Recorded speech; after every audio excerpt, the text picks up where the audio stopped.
How will we be remembered?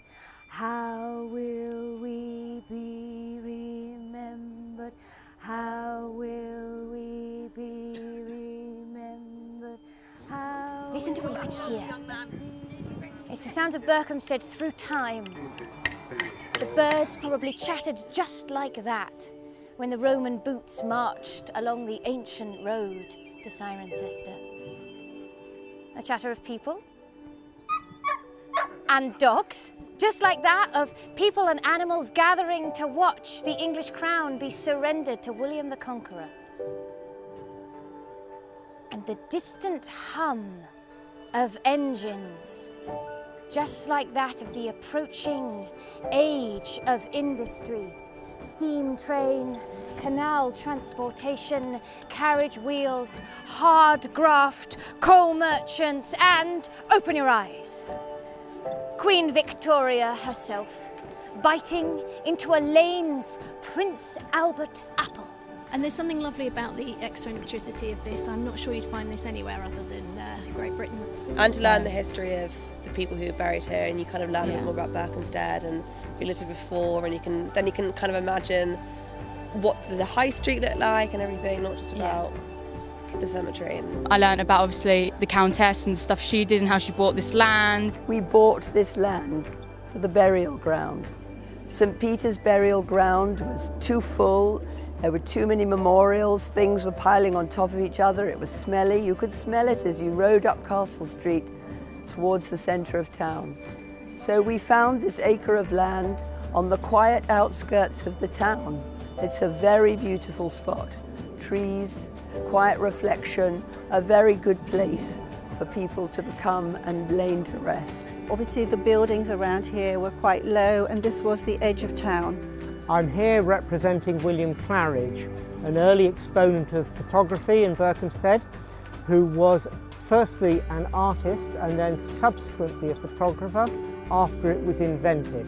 We're making some dried funeral wreaths because we did some research into the Victorian funeral tribute tradition. Apparently they used lots of dried materials. In fact, one of the graves here was excavated and they found the remains of a straw plat. Joe's great-grandparents are buried here, so we've been here before just to look at the grave, and it was all overgrown last time, so it's nice to see it slowly coming back to life, so to speak. The Victorians lived memento mori. Remember that you have to die. It's a medieval practice of considering death to sharpen your experience of life. Now, George, don't you agree it's good to see people coming here again? We've been neglected for long enough. We need to see the living coming here and paying attention to us and our history.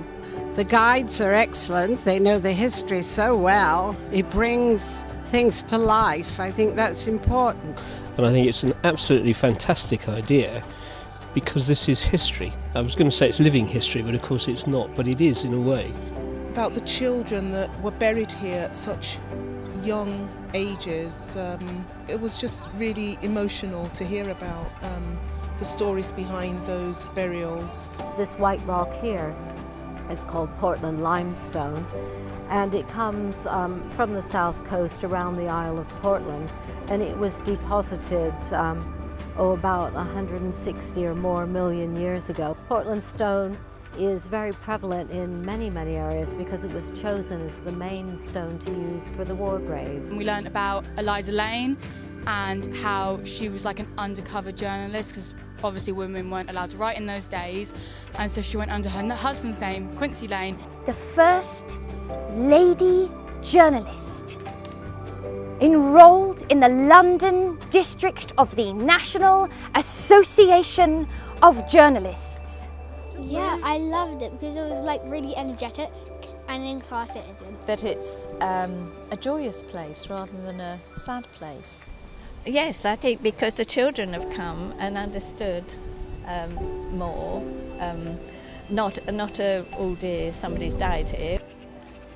In this kind of space, to see that kind of performance is not something I would have ever imagined could happen.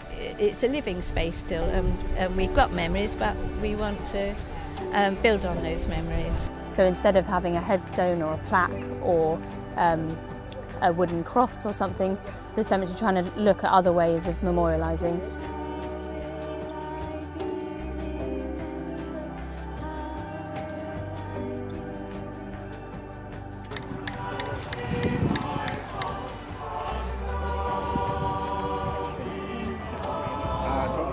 It is indeed possible for a place which seems dead to come alive. The practice of considering death to sharpen our experience of life.